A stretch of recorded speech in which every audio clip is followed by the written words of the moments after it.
se acerca su venida, se oyen ya los pasos del rey que se aproxima. Hasta de aún nos queda anunciar a pueblo y gente que Jesús está volviendo.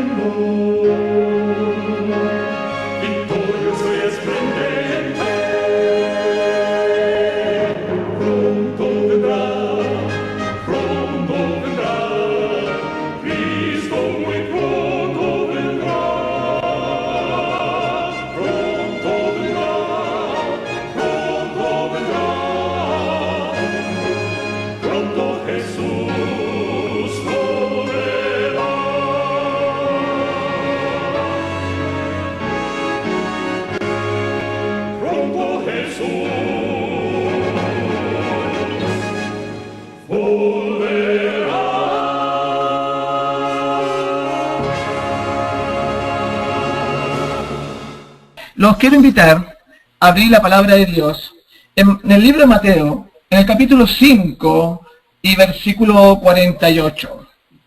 Dice así la santa palabra: Oísteis que fue dicho, ojo por ojo y diente por diente.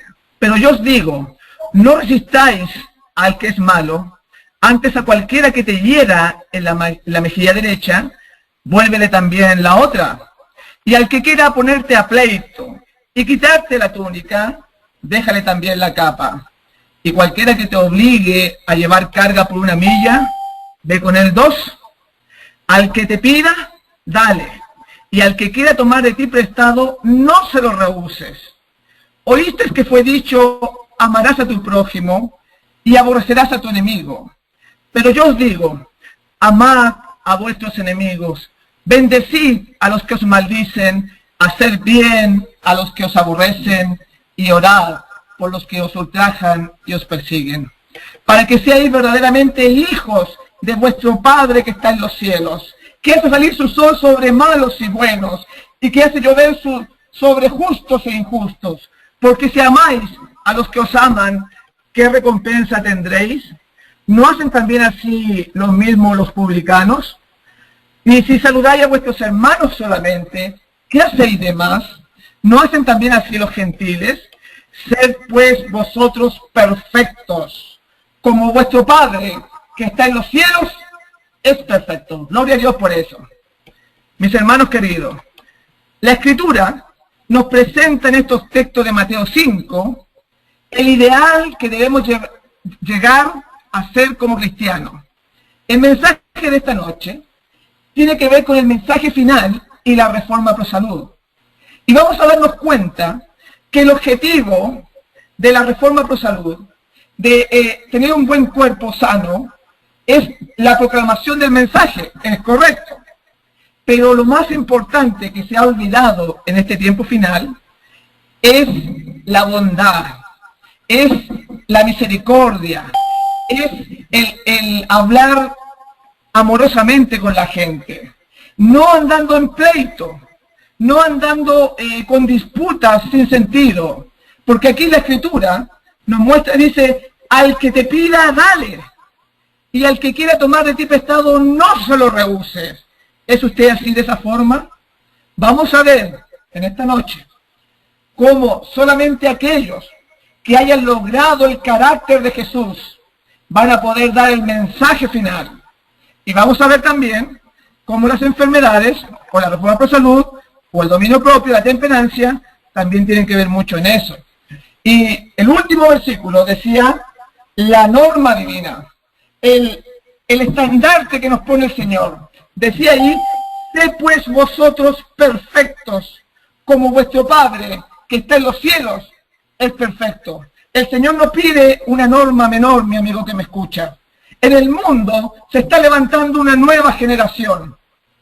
Una generación distinta que va a ser perfecta en bondad, en misericordia, en salud, en el trato a mis semejantes. No va a andar chismeando, no va a andar mintiendo, porque ha conocido a Jesús, ha llegado a la perfección en Cristo de nuestro Salvador. Así que vamos a desglosar estos puntos en esta hora. ¿Cuál es nuestro propósito como pueblo o como mensaje? En Mateo 5, versículos 13 y 15 dice lo siguiente: vosotros sois la sal de la tierra, pero si la sal se desvaneciere, ¿con qué será salada? No sirve más para nada, sino para ser echada fuera y pisoteada por los hombres. El cristiano, el verdadero Hijo de Dios, es el que le da sentido a esta creación de Dios. Y Dios te ha llamado a ti, mi hermano, para que puedas ser parte de este pueblo precioso que va a esperar a Jesús en su segunda venida. Somos llamados a ser la sal de la tierra. También la Escritura menciona: vosotros sois la luz del mundo. Una ciudad sentada sobre un monte no se puede esconder, ni se enciende una luz y se pone debajo de un almud, sino sobre el candelero y alumbra a todos los que están en casa. Así que tenemos un propósito, tenemos un mensaje, tenemos que ser la sal a esta tierra, tenemos que dar la luz al mundo. Y comentando ese objetivo o esa misión que tenemos como pueblo, en Joya de los Testimonios, tomo 3, en la página 288, el Espíritu de Profecía señala lo siguiente, para aclarar primero nuestra misión en este planeta. En un sentido muy especial, los adventistas del séptimo día han sido colocados en el mundo como centinelas y transmisores de la luz de Dios. A ellos se les ha confiado la tarea de dirigir la última amonestación a un mundo que perece. La palabra de Dios proyecta sobre ellos una luz maravillosa. Una obra de la mayor importancia les ha sido confiada: proclamar los mensajes del primero, del segundo y del tercer ángel. Y ninguna otra obra puede ser comparada con esta. Y nada debe desviar nuestra atención de esta obra solemne. Creo que en esta cita está definido claramente nuestro mensaje para el fin del tiempo como pueblo de Dios. La proclamación del primero, del segundo y del tercer ángel. Porque en esos tres ángeles envuelve todo el mensaje de la creación, de los últimos días, de las profecías. Y los invito para que los repasemos. En Apocalipsis 14, versículos 6 al 12 dice lo siguiente: vi volar por en medio del cielo a otro ángel que tenía el Evangelio eterno, para predicar a los moradores de la tierra, a toda nación, tribu, lengua y pueblo, diciendo a gran voz: temed a Dios y dadle gloria, porque la hora de su juicio ha llegado, y adorad a aquel que hizo el cielo y la tierra, el mar y la fuente de las aguas. Y dice, y otro ángel le siguió diciendo: ha caído Babilonia. Y el tercer ángel lo siguió diciendo a gran voz: si alguno adora a la bestia y a su imagen y recibe la marca en su frente o en su mano. Así que, mis hermanos, aquí está definiendo los mensajes finales. ¿Y quiénes son? ¿Quiénes son los que lo van a proclamar? En el versículo 12 está escrito diciendo: aquí está la paciencia de los santos, los que guardan los mandamientos de Dios y tienen la fe de Jesús. Gloria al Señor por eso. ¿Es usted parte, amigo que me escucha, quizá una visita o miembro de la iglesia adventista? ¿Es usted parte de la proclamación final de este mensaje que va a remecer este planeta? ¿Es usted parte? El primer ángel nos habla del Evangelio eterno. Anuncia los juicios, anuncia la gloria de Dios, anuncia la verdad el sábado. El segundo ángel proclama la caída de Babilonia. Y el tercer ángel, si alguno adora a la bestia y a su imagen, hace una amonestación a no recibir esta marca distintiva de los poderes globales. Así que vamos a ir detallando, vamos a ir avanzando en estos mensajes que debemos proclamar, porque hemos sido llamados por Dios para anunciar el mensaje de los tres ángeles. Decía: vosotros sois la luz del mundo. Pero la Escritura nos advierte de las consecuencias de esta vida piadosa y de la proclamación de este mensaje final. En 2 Timoteo, en el capítulo 3 y versículo 12, dice: todos los que quieren vivir piadosamente en Cristo Jesús padecerán persecución. Este es un asunto muy importante. Dice que si usted quiere vivir de acuerdo a la norma divina, si usted quiere vivir de acuerdo a esta escritura sagrada, va a padecer persecución. Es un asunto de mayor importancia. Comentando en el conflicto de los siglos, en la página 52, el Espíritu de Profecía va a señalar lo siguiente. ¿Por qué entonces parece adormecida la persecución en nuestros días? Pregunta ella. El único motivo es que la iglesia se ha conformado a las reglas del mundo y por lo tanto no despierta oposición. Es interesante observar que dice el único motivo, conformarse a las reglas del mundo. Y sigue añadiendo, si el cristianismo es aparentemente tan popular en el mundo, ello se debe tan solo al espíritu de transigencia con el pecado, a que las grandes verdades de la palabra de Dios son miradas con indiferencia y a la poca piedad vital dentro de la iglesia. Es imposible, mi hermano, persona que escucha, es imposible que podamos proclamar este mensaje final si nosotros mismos no estamos establecidos en la piedad vital. Y eso no solamente es conocimiento, eso no es solamente dejar de comer o comer algunas cosas sanas. La piedad es un cambio de corazón, es una transformación interna que lleva como fruto la santificación, que agrada a Dios. Porque acá dice que hay cristianos que son muy populares, pero que tienen mucha fama, pero que solo se debe al espíritu de transigencia con el pecado. Han hecho una amalgama, han hecho una unión ilícita, han hecho una relación de fornicación entre el mundo y las verdades de Dios. Y por eso que son populares. Así que si usted quiere dar el mensaje final, no va a ser popular. Va a ser cuestionado, va a ser puesto contra la pared. Y señalando la condición del pueblo para el tiempo del final, en Primeros Escritos, en la página 119, la hermana Juárez dice, un estupor como letargo parecía suspendido en la mayoría de aquellos que profesaban creer que tenemos el último mensaje. Esto es increíble, pero es verdad. Dice que hay un letargo, hay una paralización, hay un adormecimiento, un relajamiento de las verdades que debemos proclamar. Hay muchos hermanos, mucha gente que se dedican más al trabajo. Trabajan toda la semana y no se acuerdan de Dios. Buscan los placeres de esta vida. Pero aún así, decimos que somos aquellos que terminarán la obra. Pero acá la Escritura, la profecía, nos muestra de que hay un estupor como letargo suspendido en la mayoría de aquellos que profesan creer que tenemos el último mensaje. Es una profecía cumplida para este tiempo. Ojalá que tú, ojalá que yo, no seamos partícipes de este adormecimiento, de este relajamiento, porque en Testimonios tomo 4, la página 165, dice que Dios, Él, no dilatará más sus juicios. La desolación de Jerusalén está puesta como una solemne advertencia delante de los ojos del Israel moderno. Así que, mis hermanos, hay claras pautas de las consecuencias que vamos a tener, que no van a ser dilatados los juicios de Dios sobre aquellos que no escuchan la solemne advertencia final. También en la página 176 ahora dice que Dios no sostendrá y guardará un pueblo que descuida sus consejos y desprecia sus reproches. Ahí tenemos en escrito, está claro, porque mayor luz, mayor responsabilidad.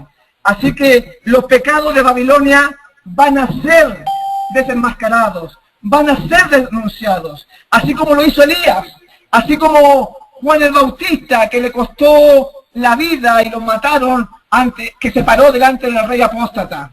Así que los mensajes finales tenemos que redefinirlos al mensaje de los 3 ángeles. Y ahí está la reforma pro salud. Ahí está el brazo derecho para abrir los corazones, que mucha gente está enferma de diabetes, mucha gente está enferma de cáncer, hay un plan, la gente no sabe, que hay un plan mundial para reducir la población. La gente no sabe que Dios dejó remedios naturales, baratos, al alcance de la sociedad, que la gente confía más en los médicos. Entonces hay un mensaje completo y que con la ternura y con el amor y la bondad de Jesús debemos proclamar a este mundo en este tiempo final, mis hermanos.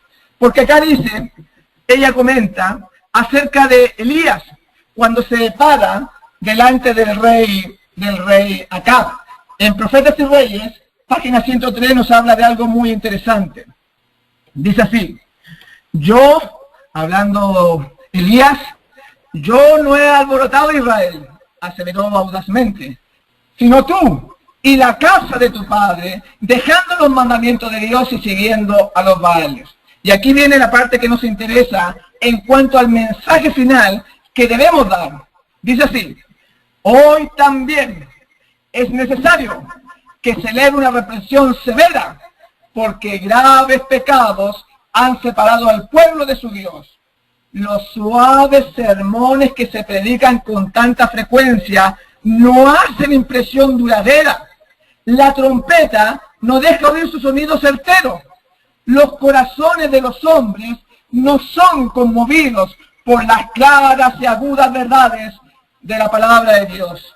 Son muchos los cristianos profesos que dirían, si expresasen sus sentimientos verdaderos, ¿qué necesidad hay de hablar con tanta claridad?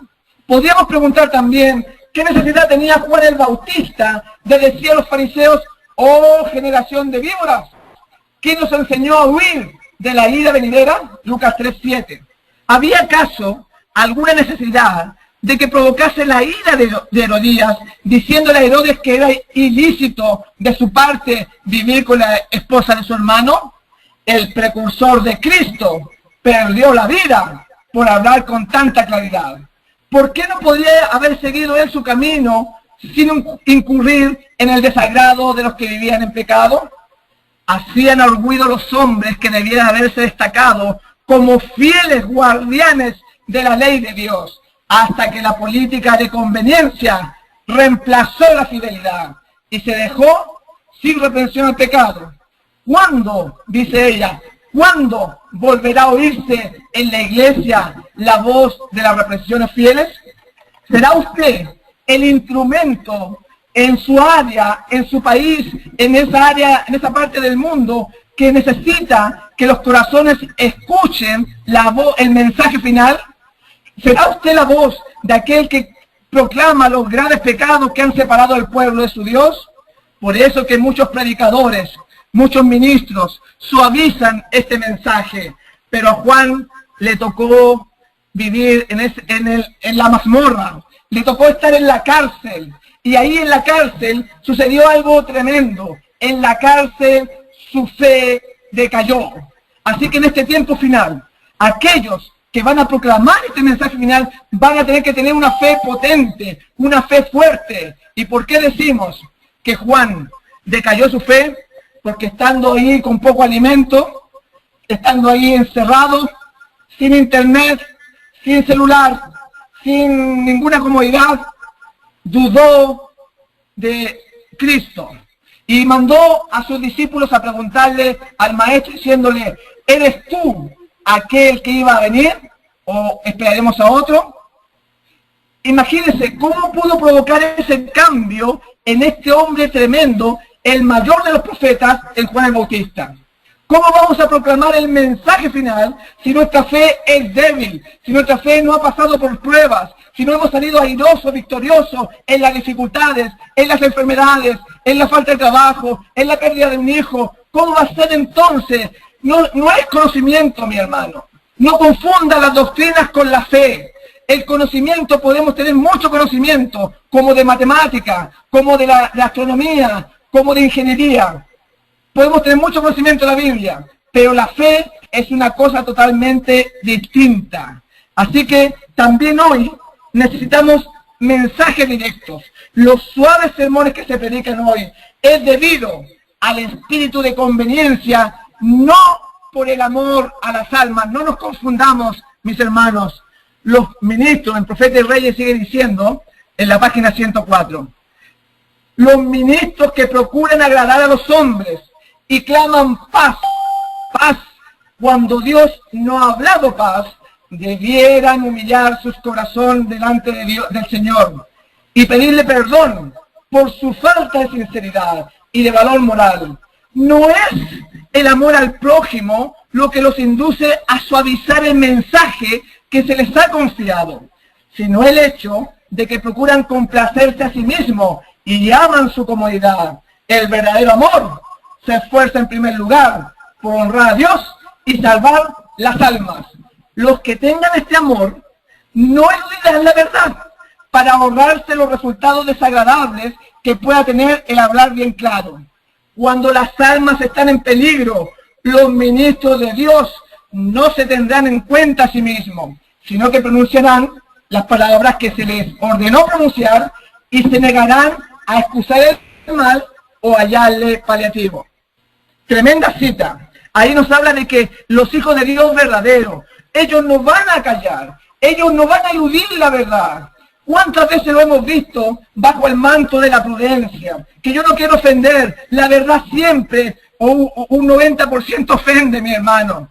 Dejemos que el Espíritu Santo haga la obra en el corazón de la gente y nosotros seamos como Noé, que pregonamos y pregonamos las verdades que Dios quiere para este tiempo final. Por eso que acá, ella comenta también, en la Review en General, en el tomo 4, en la página 231, en cuanto a cómo debe ser nuestra perspectiva, cómo debemos ser nosotros. Dice, muestre una firme e indivisible confianza en Dios. Ser siempre leal a los principios de Dios, sin variar. Hable decididamente lo que usted sabe que es verdad y deje las consecuencias a Dios. Así que no es nuestra obra, somos instrumentos, somos portadores, portaestandartes de la verdad. Las consecuencias, mis hermanos, debemos dejárselas solamente a Dios. Y habíamos dicho de la fe, habíamos dicho de las pruebas. Si usted quiere ser parte de aquellos que van a dar este mensaje final, si usted quiere ser parte de este pueblo maravilloso, va a ser probado, vamos a ser amonestados, va a haber, ¿no es cierto?, una depuración en el carácter, en nuestra vida, en nuestros hábitos, dejar las malas cosas e ir al camino de Jesús. Por eso que en el conflicto de los siglos, en la página 664, la hermana Juárez señala lo siguiente, dice así, que en cada generación Dios envió siervos suyos. Nosotros somos la última generación, ¿no es cierto? Dice, en cada generación Dios envió siervos suyos para reprobar el pecado, tanto en el mundo como en la iglesia. Pero los hombres desean que se les digan cosas agradables y nos gustan de la verdad clara y pura. Muchos reformadores, al principiar su obra, resolvieron proceder con gran prudencia al atacar los pecados de la iglesia y de la nación. Esperaban ellos que mediante el ejemplo de una vida cristiana pura, llevarían de nuevo al pueblo a las doctrinas de la Biblia. Pero el Espíritu de Dios vino sobre ellos como había venido sobre Elías, impeliéndole a censurar los pecados de un rey malvado y de un pueblo apóstata. No pudieron dejar de proclamar las declaraciones terminantes de la Biblia que habían titubeado en presentar. Se vieron forzados a declarar diligentemente la verdad y señalar los peligros que amenazaban las almas. Sin temer las consecuencias, pronunciaban las palabras que el Señor les ponía en la boca y el pueblo se vio constreñido a oír la amonestación. Así que, mi hermano, necesitamos personas que estén decididas. Necesitamos gente que tenga convicción, que tenga fe, y eso lo va a llevar, lo va a impelir a llevar el mensaje como le pasó a Elías. No se pudo quedar callado. No, y el pueblo tuvo que escuchar. El pueblo fue llevado y vio la manifestación gloriosa cuando cayó fuego del cielo. Pero si nosotros estamos en un estado de letargo, que estamos más preocupados de ganar dinero, de que le dejamos un segundo, un tercer lugar a la obra de Dios, toda la semana trabajando, y el sábado llegamos cansados a la iglesia, llegamos cansados al templo, nos quedamos dormidos, una mala alimentación, nos acostamos tarde, ¿Cómo podemos terminar la obra final, mi querido hermano? Este pueblo tiene que convertirse, tiene que haber una transformación. Y por eso que el Señor Jesús dijo acá en Gálatas 5:24, dijo lo siguiente, para que se dé cuenta lo que cuesta este camino. En los labios del Maestro, dice en Gálatas 5:24, pero los que son de Cristo han crucificado la carne con sus pasiones y malos deseos. Han muerto al yo, en otras palabras. Han dejado en segundo, en tercer lugar el mundo.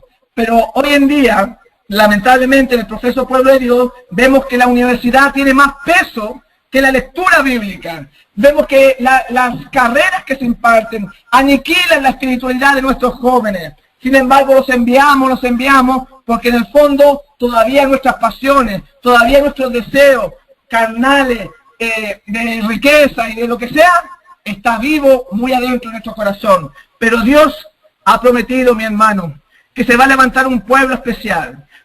Dios va a demostrar que se puede guardar su ley. Dios va a demostrar que se puede ser temperante como el Maestro Jesús, que caminaba, ¿no es cierto?, largas extensiones de terreno, comía muy poco, ¿no es cierto?, incluso en una oportunidad, para una multitud, tenían 5 panes y 2 peces, muy poco para cada uno. El Señor Jesús es un ejemplo, y ese mismo ejemplo lo van a seguir un grupo especial, los 144.000. Estos van a dar el mensaje del tercer ángel, pero lo van a dar porque tienen una madurez espiritual. No va a ser en forma carnal, no va a ser pasiones de personas que pelean por cualquier cosa. Ustedes han visto a los políticos cómo defienden sus posiciones, discuten y no son cristianos. Eso se llama tener la sangre ardiente. Ellos no van a ser así, no van a discutir, sino que van a nacer de nuevo. Y en el versículo 4 de Apocalipsis 14 lo señala, dice así, las características de este pueblo especial. Dice así, estos son los que no se contaminaron con mujeres, pues son vírgenes. Estos son los que siguen al Cordero por donde quiera que van. Estos fueron redimidos de entre los hombres como primicias para Dios y para el Cordero. Y en sus bocas no fue hallada mentira, pues son sin mancha delante del trono de Dios. Gloria a Dios por eso. Porque Él ha prometido que va a tener gente honrada. Ha prometido que va a tener gente justa. Y aquí señalaba que no fue hallada mentira en sus bocas. Mi hermano, mi hermana, ¿usted miente? Lamentablemente, en nuestro medio, aunque es espiritual, hay mucho chisme, hay mucha gente que murmura, hay muchas lenguas que dañan la relación entre los hermanos. ¿Cómo vamos a poder dar un mensaje si nosotros no nos hemos acercado a Dios? Si no ha nacido una nueva criatura en nosotros y todavía estamos con las cosas básicas, como la mentira. De ahí vamos a ver cómo los mártires, ellos preferían morir, derramar su sangre, antes de traicionar la verdad divina y decir una mentira. Por eso que la mensajera del Señor, en Maranata 239, nos llama para que formemos parte de este pueblo de los 144.000 que van a dar en forma plena el mensaje final. Dice así, esforcémonos con todo el poder que Dios nos ha dado para hallarnos entre los 144.000. Únicamente los que reciban el sello del Dios vivo obtendrán el salvoconducto para entrar por las puertas de la santa ciudad. Así que hay una promesa. Hoy en día, en la redondez de la tierra, hay niños, hay jóvenes que están siendo educados, no en la universidad, no en los colegios, están siguiendo la reforma por salud, nunca han comido carne, tienen un estilo de vida distinto al del mundo. Se está levantando una nueva generación que son candidatos para ser parte de este pueblo de los 144.000. Si usted es madre que me escucha, o usted es padre que está escuchando, está guiando a sus hijos, ¿qué le está enseñando? Así que todo esto es parte de este pueblo que va a dar este mensaje final, y la reforma, la alimentación, la salud tienen una parte muy importante, como lo vamos a ver. Pero sin embargo, Esto, como habíamos dicho, cuesta. Los que son de Cristo deben crucificar la carne con sus pasiones y malos deseos. Tenemos que ser disciplinados, tenemos que ser educados en la prueba. En el conflicto de los siglos, en la página 707, dice así: en todo tiempo los elegidos del Señor fueron educados y disciplinados en la escuela de la prueba. Vean lo que dice: educados y disciplinados en la escuela de la prueba. Anduvieron en los senderos angostos de la tierra. Fueron purificados en el horno de la aflicción. Por causa de Jesús sufrieron oposición, odio y calumnia. La gente hablaba mal de ellos. Les siguieron a través de luchas dolorosas. Y aquí viene la parte interesante. Se negaron a sí mismos y experimentaron amargos desengaños. Así que, mi hermano, esto no es para cobardes. Esto no es para gente débil que porque no la saludan se va de la iglesia o se enojan amargamente. No es, las cosas pequeñas de la vida tenemos ya que haberlas superado hace mucho tiempo.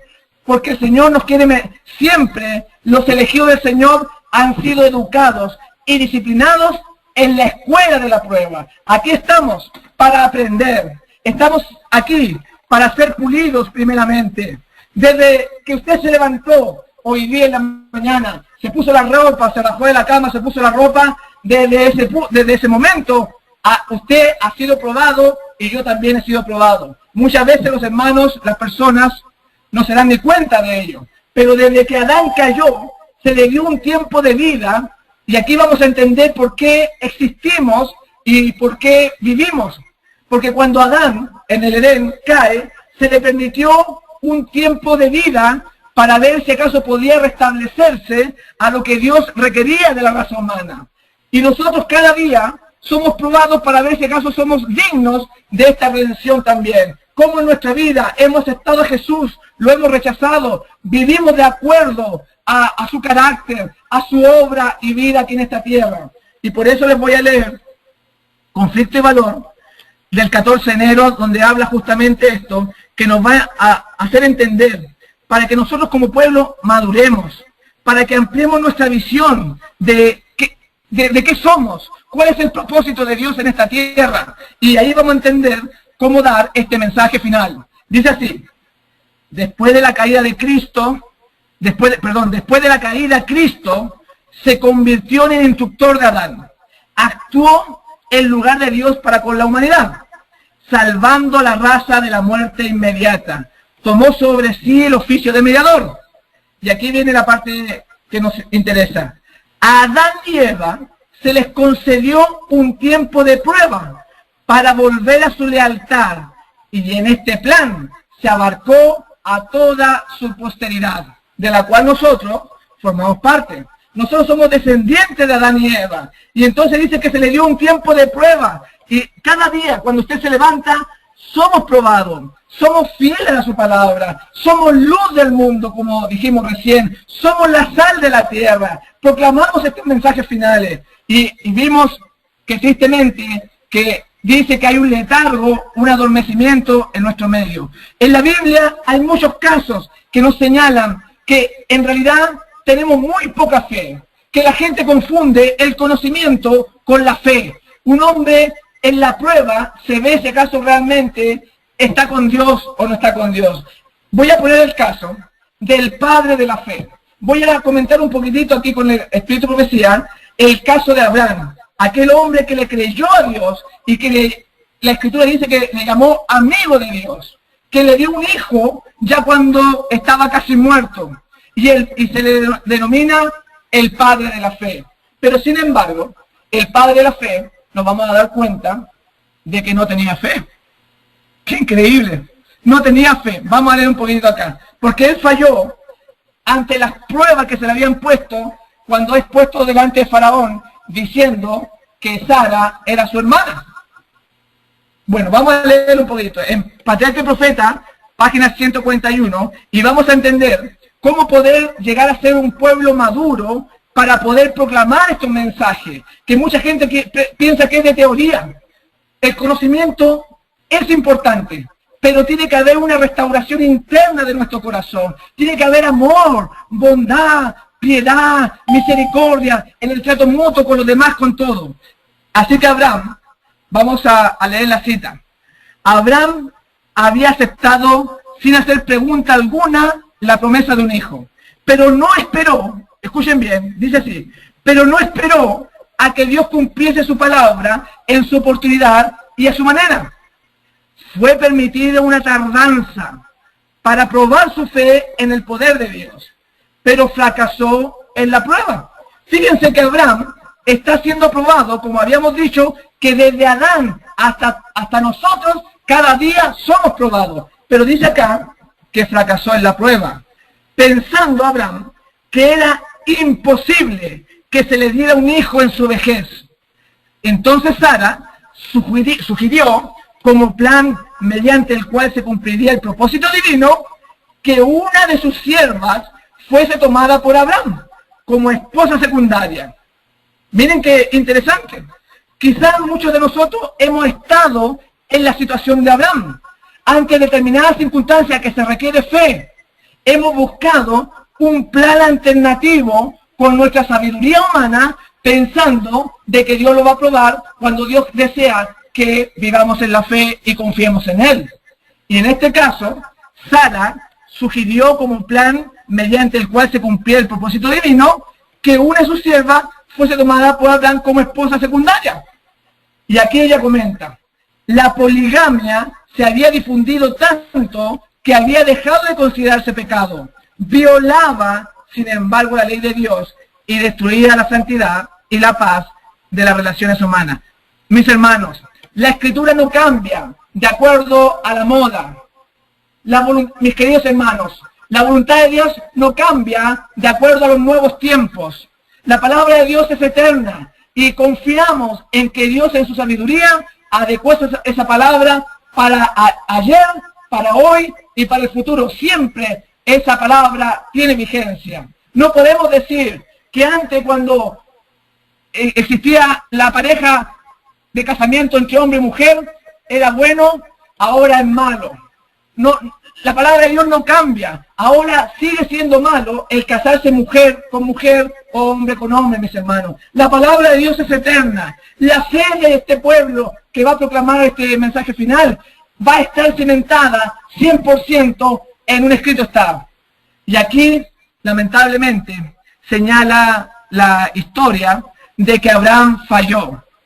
Tanto, dice ahora en la página 143, tanto Abraham como Sara desconfiaron del poder de Dios.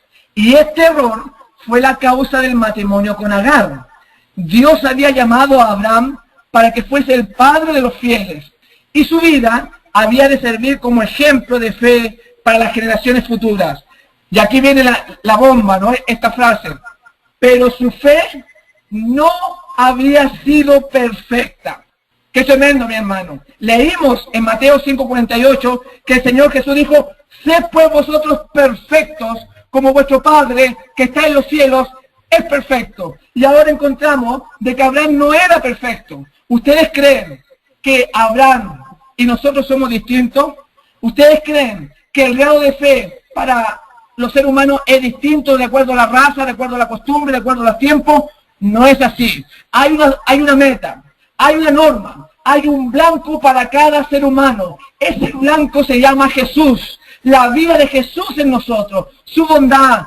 ¿Cómo es posible que cuando en Acción Misionera, los sábados por la tarde, en nuestras iglesias, en los grupos, en el sostén propio donde usted se reúna, cómo es posible que lleguen 2 o 3 personas a buscar almas para la salvación eterna? ¿Cómo es posible, mis hermanos? Y el resto de las personas. ¿Cómo es posible que cuando en la iglesia se indica que vamos a hacer un ayuno, cómo es posible que hayan solamente 2 o 3 hermanos que ayunen? ¿Será que se cumple la palabra? Que estamos desconfiando del poder de Dios, que estamos profesando que somos el pueblo final, que tenemos un mensaje y estamos fallando en cosas tan básicas que todos nosotros conocemos, porque es una realidad.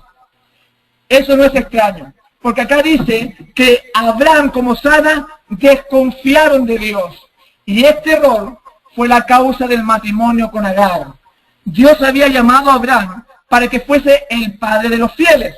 Y su vida había de servir como ejemplo de fe para las generaciones futuras. Pero su fe no había sido perfecta. Había manifestado desconfianza para con Dios al ocultar el hecho de que Sara era su esposa. Y también al casarse con Agar. Eran actos humanos, no eran actos de fe, el casamiento de Agar, ¿no es cierto? Y la mentira que dijo ahí Abraham. Y ahora viene la bomba que queremos exponer para que usted entienda cómo nos mira Dios y cómo nos mira Dios en este tiempo final para el mensaje que tenemos que dar. Vea lo que dice. Para que pudiera alcanzar la norma más alta, o sea, esto Abraham, Dios le sometió a otra prueba. Claro, como vio que había mentido, como vio que había desconfiado, le da una oportunidad y le pone otra prueba superior. Muchos hermanos, mucha gente se enoja, se deprime al pasar por pruebas difíciles, mis hermanos. Pero eso es algo que Dios permite para purificar nuestro interior, para que este pueblo pueda sacar toda escoria de su ser interior interno, ¿cierto? De todas las cosas que tenemos guardadas, que solamente la persona conoce. Yo no sé cuál puede ser tu problema que te aleja de Dios, pero estoy seguro que si tú oras al Señor, Él te va a ir guiando para depurar tu vida y hacerte parte del pueblo final que va a dar el verdadero mensaje final para salvación de las almas por las cuales Cristo murió. Así que dice acá, para que pudiera alcanzar la norma más alta, Dios le sometió a otra prueba, la mayor que se haya impuesto jamás a hombre alguno. En una visión nocturna se le ordenó ir a la tierra de Moria para ofrecer allí a su hijo en holocausto en un monte que se le indicaría. Y ustedes conocen la historia, como Abraham puso ahí a Isaac y lo iba a ofrecer en sacrificio cuando se escucha la voz de Dios que detiene ese sacrificio. Había pasado la prueba, pero se le había exigido la mayor prueba, o sea, la prueba de la mentira no la superó. La prueba de la poligamia no la había superado. Y ahora se le pone una prueba mayor. ¿Qué estamos esperando como pueblo final? Estamos esperando que la ley dominical, estamos para proclamar el mensaje final, estamos esperando persecuciones graves. Mi hermano, no es el propósito de Dios ese, sino que Dios responda ahora que tiene amor, que no necesita pasar aflicción para mostrar su fidelidad por la muerte de nuestro Salvador. El sacrificio, y ahora aquí viene algo cósmico, escuche bien, en la página 150 a la 151 de Patriarca y Profeta, aquí nos vamos a dar cuenta que nuestra vida, lo que nosotros hagamos, demos o no demos el mensaje, somos nosotros, su vida ahora, inclusive en estos momentos, somos un libro abierto para el universo, para los ángeles que ven el desarrollo del plan de la redención. Por eso yo les decía, cuando nos levantamos ya estamos siendo probados, ya estamos siendo observados por los mundos que no han caído, mis hermanos. ¿Cómo podemos ser un espectáculo tan desagradable para los mundos que no han caído? Dios te está viendo, Dios sabe cuando tú obras bien y cuando Dios obra mal. Pero necesitamos madurar como pueblo, tener esa fe profunda de saber, entender todo lo que significa decir ser hijo de Dios. Y aquí viene lo que les voy a leer. El sacrificio exigido a Abraham no fue solo para su propio bien. Note lo que está diciendo. Que el sacrificio exigido a Abraham no fue solo para su propio bien, ni tampoco exclusivamente para el beneficio de las futuras generaciones, sino también para instruir a los seres sin pecado del cielo y de otros mundos. El campo de batalla entre Cristo y Satanás, el terreno en el cual se desarrolla el plan de la redención, es el libro de texto del universo. ¿Escuchó bien? Ahí dice que su vida, mi vida, somos nosotros el libro de texto del universo. Por haber demostrado a Abraham falta de fe en las promesas de Dios, Satanás le había acusado ante los ángeles y ante Dios de no ser digno de sus bendiciones. Dios deseaba probar la lealtad de su siervo ante todo el cielo para demostrar que no se puede aceptar algo inferior a la obediencia perfecta y para revelar más plenamente el plan de la salvación. Así que tenía múltiples propósitos, pero lo que estamos destacando, que nosotros, mis hermanos, nuestra vida es el libro de texto que mide el universo y se está escribiendo la historia de la redención que va a ser analizada por los siglos de los siglos, cómo usted llevó un volante, cómo Cristo llevó el mensaje a través suyo, cómo fue redimida una persona, cómo abandonó el pecado y fue rescatado de las tinieblas. Eso se está escribiendo. Ese pueblo va a tener claro y entonces va a saber cuál es su misión. Va a entender lo importante de la proclamación final del mensaje. Primeramente, los mensajeros tienen que ser convertidos. El pueblo de Dios tiene que mudar su corazón. Tiene que haber un verdadero arrepentimiento. Dejar las cosas de este mundo. Si es, ¿no es cierto?, la televisión, si son los placeres de esta vida, si el gastar el dinero en los placeres, cuando la obra de Dios está escuálida, mi hermano, que tanta necesidad que hay en la obra de Dios, se está escribiendo la historia de la redención en estos momentos. Y debemos seguir a Jesús. Jesús es nuestro modelo. Y en el deseo de toda la gente, hablando de Jesús, dice, desde la niñez actuó independientemente de las leyes rabínicas. Vean ustedes que Jesús no se dejaba llevar por las organizaciones, por los eruditos.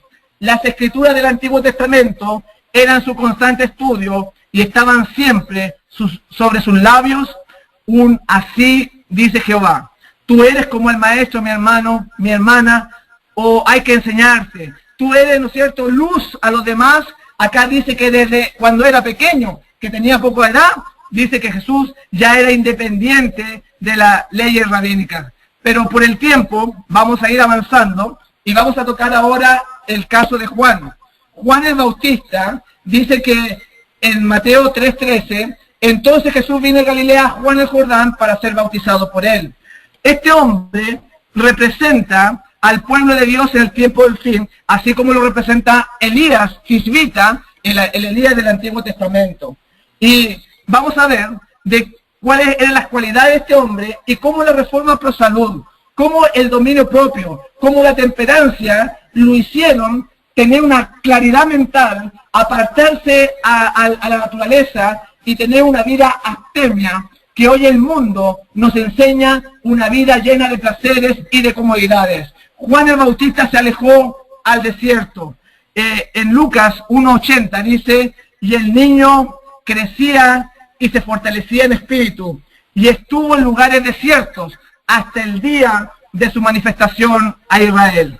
Y aquí vamos a ver las características y cómo la reforma pro salud, cómo este mensaje, el brazo derecho del mensaje del tercer ángel, ha sido dado para un objetivo específico. Dice así, Juan había de salir como mensajero de Jehová.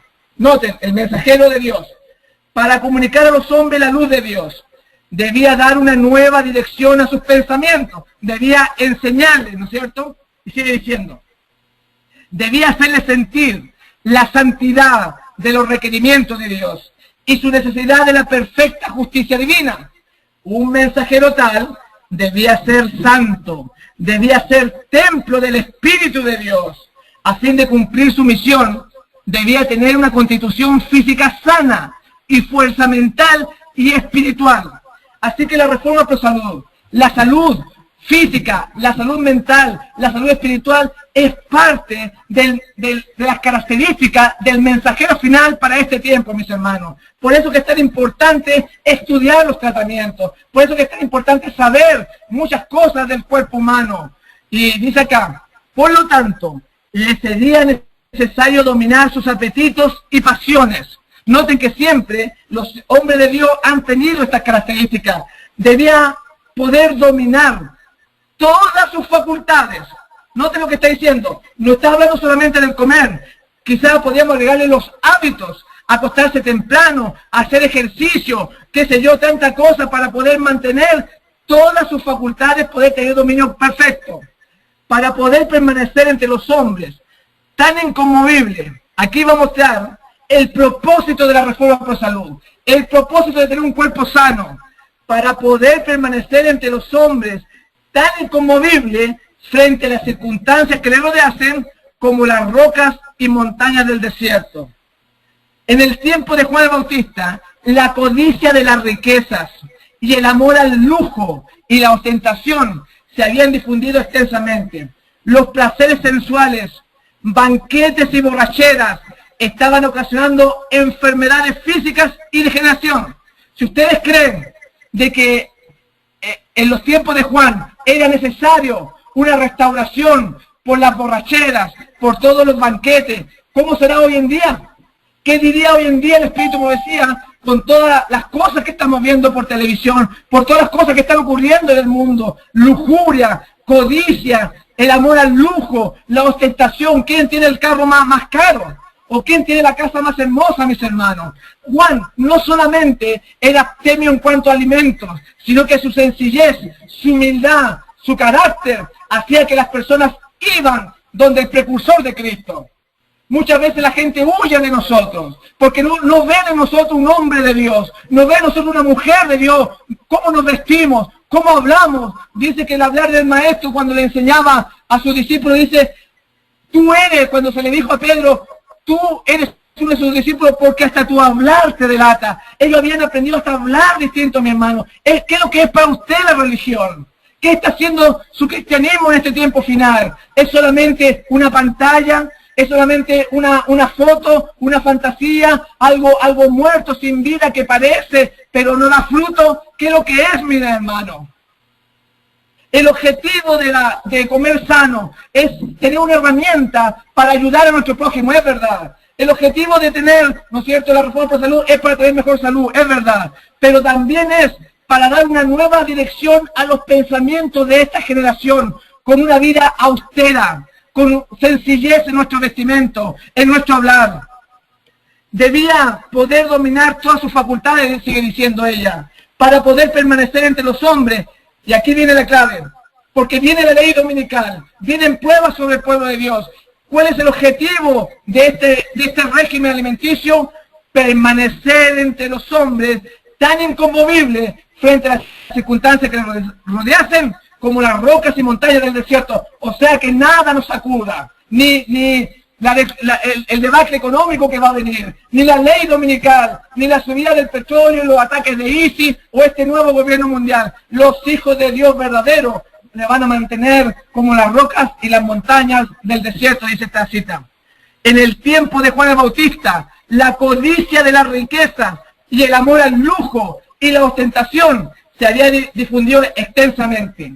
Los placeres sensuales, banquetes y borracheras estaban ocasionando enfermedades físicas y degeneración, embotando las percepciones espirituales y disminuyendo la sensibilidad al pecado. Ya la gente le daba lo mismo que transgredía la ley de Dios. Si sucedió en el pasado, ¿cómo será hoy día? Donde la gente ni cree en Dios, cuando la gente es fría, la gente no siente apática. Hoy día necesitamos más gente como Juan el Bautista. Ellos realmente van a dar el mensaje final en este tiempo del fin. Juan debía destacarse como reformador, sigue diciendo, y aquí vienen cosas muy interesantes, por su vida abstemia y su ropaje sencillo. Debía reprobar los excesos de su tiempo. Tal fue el motivo de las indicaciones dadas a los padres de Juan, una lección de temperancia dada por un ángel del trono celestial. Por eso que los consejos de salud son tan importantes. Y este Juan, vamos a ratificarlo, es un símbolo de nosotros, es el símbolo de esta generación. Representa a aquellos que van a preparar la segunda venida de nuestro Salvador. En el deseo a toda la gente, en la página 76 dice así: al preparar el camino para la primera venida de Cristo, representaba a aquellos que han de preparar un pueblo para la segunda venida de nuestro Señor. Gloria al Señor. Porque esta reforma pro salud le daba claridad mental, le daba ejemplo de un cuerpo sano, de una mente amplia, de una fortaleza, de una comunión con Dios. Ese es el objetivo, mi hermano. No es solamente tener salud con fines egoístas, que busca un alivio a sus enfermedades. Nosotros sabemos que es una herramienta para captar gente, para llevarlas a Cristo. Es verdad, pero no podemos parar ahí. Nuestro carácter, nuestra bondad, nuestra misericordia, la piedad vital que decía la cita, que no somos perseguidos porque no tenemos piedad vital en nuestra vida. Todos los que quieran alcanzar la santidad en el temor de Dios deben aprender las lecciones de temperancia y dominio propio. Las pasiones y los apetitos deben ser mantenidos sujetos a las facultades superiores de la mente. Esta disciplina propia es esencial para la fuerza mental y la percepción espiritual que nos han de habilitar para comprender y practicar las sagradas verdades de la palabra de Dios. Por esta razón, sigue diciendo ella, por esta razón, la temperancia ocupa un lugar en la obra de prepararnos para la segunda venida de Cristo. Así que, mis hermanos, es muy importante. Voy a tener que ir acortando muchas cosas porque ya el tiempo se me está yendo. Pero déjenme decirles que Juan era el representante de aquellos que van a vivir y van a preparar el camino en la segunda venida de nuestro Señor Jesús. Ese mensaje, ese carácter, esa temperancia que Él mostró, esa vida temia viviendo en el desierto de lo natural, teniendo una dieta restringida, va a ser las características del pueblo de Dios en este tiempo del fin. Y vamos a decir que además Juan era alguien totalmente de sostén propio. También vamos a decir que Juan no participó de la enseñanza del pueblo, de los rabinos. Aunque él, ¿no es cierto?, era el mayor de los profetas, en realidad lo habían corrompido. Así que, mis hermanos, la Reforma por Salud tiene su lugar. Y no quiero terminar antes de mostrarle acá algunas cosas que iba a hablar, pero por el tiempo no va a hablar, le iba a explicar acerca un poquito de salud en cuanto a los tumores. Iba a explicar un poco acerca de los quistes. Iba a explicar también un poquito acerca de las vitaminas que han sido ocultadas para combatir el cáncer. Porque también, como la Reforma por Salud, la temperancia, el dominio propio de Juan, pero también hay algunas pautas que nos sirven para enriquecer nuestro conocimiento para ayudar a nuestros semejantes. Pero sí, rápidamente, vamos a decir que los quistes y los tumores, vamos a hablar un poquito de salud, que los quistes y los tumores tienen que ver con una acidificación de nuestro organismo, de una comida chatarra, una comida sintética. Aún las frutas y verduras que usted puede estar comiendo puede estar contaminada con pesticidas y todo tipo de químicos. Cuando he ido a dar charlas a Estados Unidos, allá en Nueva York, a New Jersey, hemos hecho exámenes, consultas médicas y nos hemos encontrado de que en los Estados Unidos hay muchos pesticidas aún en las frutas y las verduras, trayendo metales pesados en el cuerpo de los hermanos. Así que les recomiendo que puedan pelar las manzanas, que puedan, ¿no es cierto?, remojar los frutos secos, porque le echan unos químicos para que las polillas, para que los insectos, los gusanos no se los coman. Y aunque usted esté comiendo sano una almendra, una nuez, está comiendo químicos. Lamentablemente ya el tiempo se me ha ido para seguir explicando, pero la acidez es provocada y produce los tumores. Primeramente el tumor, la célula, para defenderse de la Coca-Cola, para defenderse, ¿no es cierto?, de todos los chocolates, lo artificial, ¿no es cierto?, todo lo que el hombre ha hecho, genera una burbuja de agua alrededor de la célula. Se defiende de esa forma. Si no lo hace así, entonces el líquido intersticial que rodea la célula, al contaminarse, la célula dice no puede vivir porque tiene un medio ácido, cuando ella vive en un medio alcalino. Y entonces, ¿qué es lo que hace la célula? Se suicida, se mata.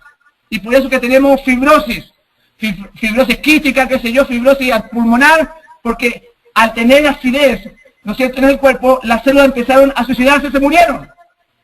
O si no quieren matarse, dice yo quiero vivir, pero estoy en un ambiente ácido por una mala alimentación, entonces voy a mutar. Y empieza a evolucionar esa célula y empieza a formar un tumor, mi hermano. Simplemente por tener el cuerpo ácido y no tener el cuerpo alcalino, comiendo frutas, verduras y frutos secos que Dios dejó para todos nosotros. También sería un buen consejo que a la fruta o a la verdura, a la lechuga, usted tomara una botellita, de cualquier botella con un spray y le echara adentro, le echara un producto que alcalinizara esa verdura o esa fruta para neutralizar los pesticidas. Sería muy bueno como hay algunos productos que hacen eso. También, antes de terminar, quisiera hablar de la vitamina B12, porque cuando he hecho exámenes, nosotros trabajamos en un sanatorio por más de 7 años aquí en Chile y hemos querido algún tipo de experiencia, pero me he dado cuenta que en muchos países los hermanos vegetarianos tienen problemas de vitamina B12.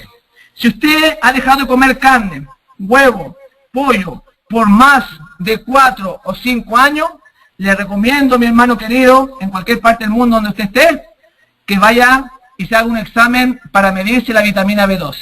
O si usted tiene hormigueo en las manos, usted tiene falta de memoria, o a lo mejor usted tiene que se le acelera el corazón, falta de fuerza física, tiene insomnio, no puede dormir, esos son síntomas de bajos niveles de vitamina B12. Inclusive puede llegar hasta la muerte, mi hermano. Así que preocúpese, los que son vegetarianos ya de 4 o 5 años, algunos se manifiestan a los 7 años, y eso afecta a nuestro carácter, porque así también yo entiendo de que muchos grupos, muchas iglesias que son vegetarianos empiezan a pelear porque andan todos nerviosos, andan todos de mal genio, de mal carácter. ¿Por qué? Porque la vitamina B12 les afecta. No me queda más tiempo para hablar más directamente, no alcancé a hablar de la vitamina C, por ejemplo, que sana el cáncer, o la vitamina B17, pero quiero ir a esto de Juan, volver a Juan, que era el sostén propio, porque quiero mostrarles lo que algunas personas preguntaron acerca del libro Spalding y Magan. Antes de terminar, porque ya me dijeron que quedan pocos minutitos acá, entonces, este libro no ha sido traducido por muchos años, ha estado en inglés. Me acuerdo que una vez con el pastor Roble allá en Brasil tuvimos un congreso y había un hermano que lo trajo a Estados Unidos y habían 5.000 copias en inglés. Pero ahora, este libro, Spalding y Magan, ha sido traducido al español. Y por la gracia de Dios, nosotros lo estamos imprimiendo acá en Santiago de Chile. ¿Y por qué no ha sido traducido durante tanto tiempo? Bueno, aquí habla cosas tremendas del diezmo, habla cosas tremendas de la conferencia general, que ya no es la voz de Dios. Habla de que la institución adventista, la corporación adventista, nos va a perseguir y a entregar a los católicos. Por eso que la hermana White llegó un momento que ella fue de sostén propio, y en este libro habla del famoso colegio de Madison School, la escuela de Madison, donde Dios le mostró a la mensajera del Señor que debía ser totalmente independiente de la asociación. La gente no sabe, pero el hijo de la hermana White, Edson White, también era independiente, era de sostén propio, no era de la organización, tenía iglesia, tenía un barco misionero, tenía un sanatorio para atender gente, totalmente independiente de la organización, así como lo era Juan, mis hermanos, porque Dios le había mostrado que para terminar esta obra final había que hacer las cosas en forma distinta, no podían seguir el mismo camino. Y antes de terminar, quiero ver esta partecita, quiero leerle lo que dice acá en la página 1 de este libro Spalding y Magan. Son muchas citas, pero ya me queda poco tiempo. Dice así: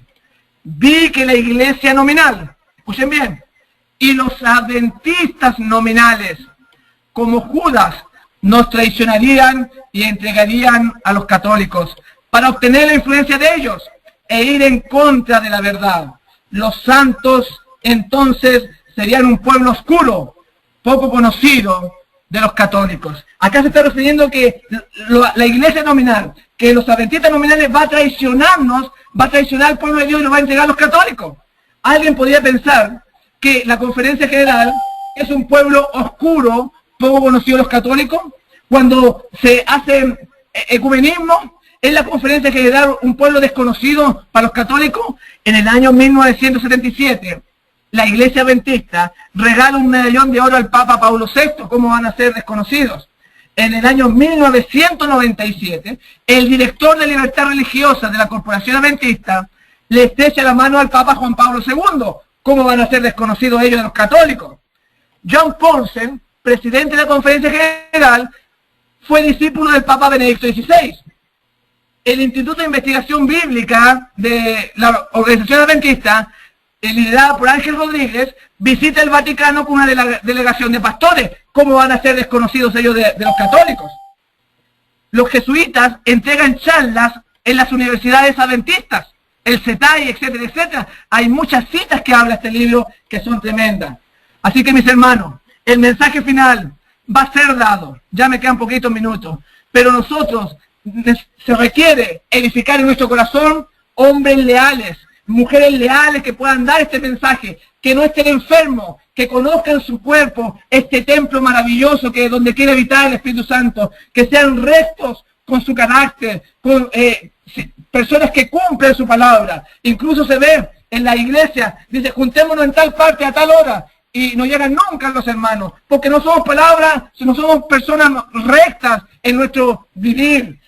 Dice acá, en Hechos de los Apóstoles, hablando de Juan, Juan en su adoración y amor contemplaba al Salvador, hasta que la semejanza a Cristo y el compañerismo con Él llegaron a ser su único deseo, y en su carácter se reflejó el carácter de su Maestro. Usted está reflejando a Jesús en su vida. Dice la Escritura en el deseado que Juan, el apóstol Juan, dice que caminaba hasta como Jesús, lo imitaba tanto al Divino Maestro que caminaba como Él. Pedro hablaba distinto. ¿Usted está en esa senda? ¿Está siendo transformado? Si es así, gloria a Dios por eso, porque Dios va a tener un pueblo, Dios lo va a utilizar a usted para proclamar este mensaje final para este mundo que perece.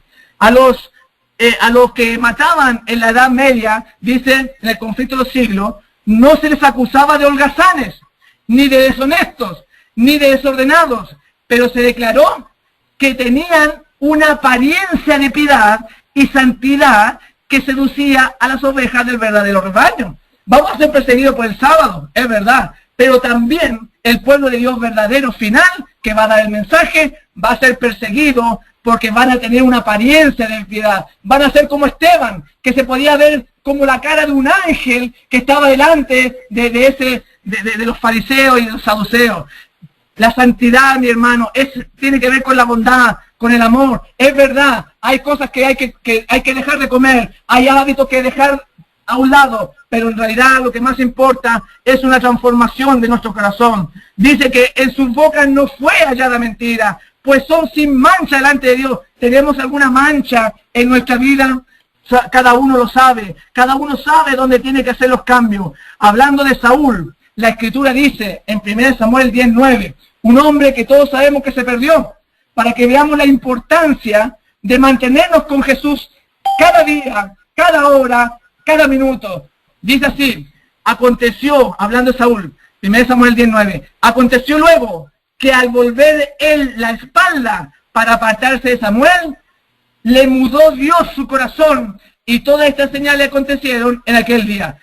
Mis hermanos, esta Escritura muestra de que Saúl nació de nuevo, fue transformado en un abrir y un cerrar de ojos, y sin embargo, este hombre finalmente murió poseído por demonios. Mis hermanos, no nos asegura en nada la salvación en este mundo si no nos mantenemos firmes con Jesús a cada día, a cada instante, a cada momento, porque nos puede pasar lo de Saúl, mis amigos. Por eso que ahí dice que debemos aprender de la mansedumbre del Maestro, debemos aprender de Jesús. No vamos a ser transformados tanto por el conocimiento cuando no va unido a un arrepentimiento genuino de nuestro ser. En Mateo 11, 27-30 dice, todas las cosas me fueron entregadas por mi Padre, y nadie conoce al Hijo, sino el Padre, ni el Padre conoce a alguno, sino el Hijo, y a quien el Hijo lo quiere dar a conocer. Venid a mí, todos los que estáis trabajados y cargados, y yo os haré descansar. Llevad mi yugo sobre vosotros, y aprended de mí, que soy manso y humilde de corazón, y hallaréis descanso para vuestras almas, porque mi yugo es fácil y ligera mi carga. Gloria al Señor por eso, porque si usted está angustiado, está en dificultades, hay esperanza para cambiar nuestros malos hábitos, para ser verdaderamente el pueblo que abre su boca y da el mensaje final, que utiliza la reforma pro salud como el brazo derecho para abrir corazones que están sufriendo, que están en enfermedad. Aprender, pero dice, aprended de mí, que soy manso. Usted es una persona mansa, es usted humilde de corazón. ¿Qué es lo que es ser manso? ¿Qué es lo que dice? Llevad mi yugo, que es fácil. Dice que el yugo de Cristo es fácil, mi hermano, que ligera su carga. Vamos a decir que Jesús era carpintero, para explicar esto de los yugos. Vamos a decir que Jesús hacía como era carpintero, hacía los mejores yugos para ponerle en los bueyes para que arara la tierra. Son esas partes de madera que se ponen en los cuellos para que tiren el arado los bueyes, ¿no es cierto? Pero Jesús no hacía los yugos grandes ni más pequeños de lo que se requería. Él hacía los yugos a la medida y lo hacía lisos. Los mejores yugos no le raspaban el cuello a los animales, porque Dios sabe lo que nosotros podemos soportar. Dios sabe bajo qué circunstancias y pruebas podemos nosotros pasar. Confiemos en Jesús. Tomémonos de su nombre, mis hermanos. Y Él va a hacer, porque Él hace los mejores yugos. Y también quiero decir, hablando de esta parte agrícola, de que en el campo se pone un yugo a un buey viejo y se pone un yugo al ladito, otro animal, un yugo a un buey joven. Entonces, el buey joven va siguiendo al buey viejo porque tiene más experiencia.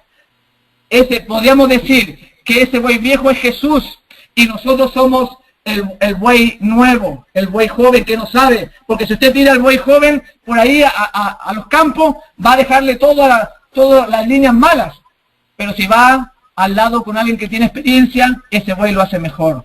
También tenemos la comparación, ya que estamos hablando un poco del campo, que el cristiano es como el trigo, mi hermano. Cuando el trigo está verde, la espiga de trigo está parada. Podríamos decir que está orgullosa, podríamos decir que tiene un corazón altivo, pero cuando el trigo, mi hermano, está maduro, la espiga se dobla y hace como una reverencia por el peso de los granos. Cuando el cristiano está maduro en Jesús, es humilde, es manso, se inclina, no está altivo de corazón. Los cristianos que están verdes, ellos están llenos de orgullo y vanidad. Aprended de mí, dijo, que soy manso y humilde de corazón. Así que aprendamos de Jesús. Y quiero terminar hablando de una historia. Quizá hay alguna persona nueva que está escuchando. Quizá haya una visita que está recibiendo esta comida sólida que estamos entregando hoy del mensaje final y la necesidad de la reforma pro salud, del dominio propio y la templanza. Quizá haya alguien nuevo. Yo quisiera decirle que para ti, mi hermano, hay esperanza. Que si tú aceptas a Jesús en tu vida en estos momentos, el Señor te visita en tu corazón, te acompaña, está a tu lado para dirigirte en tu caminar. Aún hay tiempo, en la puerta de la gracia está abierta todavía. Dios todavía nos da oportunidad porque es paciente y amoroso. Es como aquella historia, con esta voy a terminar, como aquella historia de aquel padre de familia que estaba moribundo en el hospital. Y llamó a todos sus familiares, llamó a su esposa, llamó a sus hijos, llamó a toda su familia para despedirse de ellos porque sabía que ya iba a morir. Y entonces el padre de familia comienza por la esposa y le dice, querida esposa, te agradezco por todos estos años de felicidad que me has dado. Yo me voy a morir, pero no te voy a decir un adiós para siempre. No va a ser una despedida, sino que te voy a decir algo que te va a dar esperanza. Te voy a decir buenas noches solamente. Yo sé que me voy a morir, pero voy a cerrar los ojos y en un segundo los voy a abrir porque voy a resucitar cuando Jesús venga, porque he aceptado a Jesús como mi Salvador. Así que gracias, esposa, por acompañarme todo este tiempo. Después pasó el segundo hijo y le dijo más o menos lo mismo. Querido hijo, te voy a decir buenas noches, yo sé que me voy a morir. No te digo adiós para siempre, porque yo sé que voy a resucitar y te voy a ver cuando Jesús venga en gloria y majestad. Y así pasó por todos los hijos, diciéndole buenas noches, que no era un adiós para siempre. Pero cuando llegó el último hijo, a Carlos, que era siempre en la familia, hay un hijo rebelde, un hijo que se ha desviado, lo llamó y le dijo, Carlos, ven por favor, acércate. Hijo mío, yo me voy a morir, le dijo el padre de familia que estaba en la cama, postrado ahí en el hospital, ya agonizando. Le dijo, ven hijo, por favor, acércate. A todos los demás miembros de la familia, le he dicho buenas noches. Pero a ti, querido Carlos, te voy a decir adiós para siempre. Porque, querido hijo, tú nunca quisiste obedecer, nunca quisiste aceptar a Jesús en tu vida. Siempre tuviste una vida disoluta. Así que yo me voy a morir ahora. Y yo sé, mi querido hijo, con mucha pena te digo, que te doy un adiós para siempre porque no te voy a ver más. Cuando el hijo escuchó esa declaración de su padre, este muchacho le tocó el corazón, porque él amaba a su padre. Él lo había visto ahí postrado, sufriendo, ya se estaba por morir, y le dijo al padre, le dijo, padre, ¿qué debo hacer? ¿Qué debo hacer? Porque yo quiero verte cuando Jesús vuelva. Y el padre, sonriendo, le dijo, mira, la única manera es que tú aceptes a Jesús ahora en tu vida, y Él te perdona tus pecados.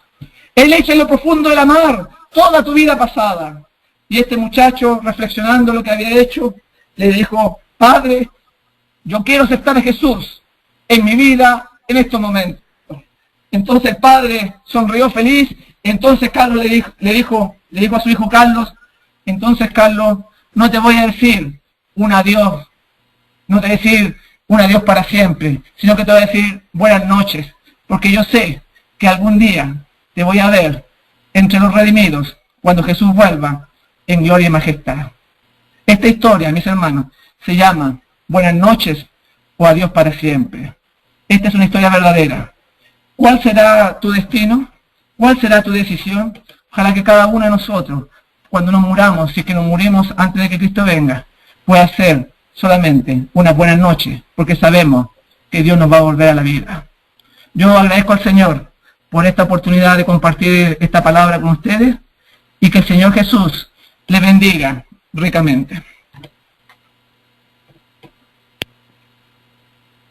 Nuestro bendito Padre Celestial, tú sabes nuestro corazón, sabes nuestro deseo de servirte, Señor. Tú sabes que te amamos. En la redondez de la tierra hay un pueblo que se quiere preparar para tu segunda venida. Somos débiles, Señor, no tenemos fuerzas. Ayúdanos a cada uno para realmente formar parte de este pueblo que tú quieres tener cuando vuelvas en tu segunda venida. Ayúdanos en los problemas. Quizás haya hermanos enfermos, quizás haya hermanos que hayan perdido la esperanza, tantos tropiezos que pone el enemigo. Ayúdanos para cada día restaurar nuestro corazón y vivir al lado tuyo.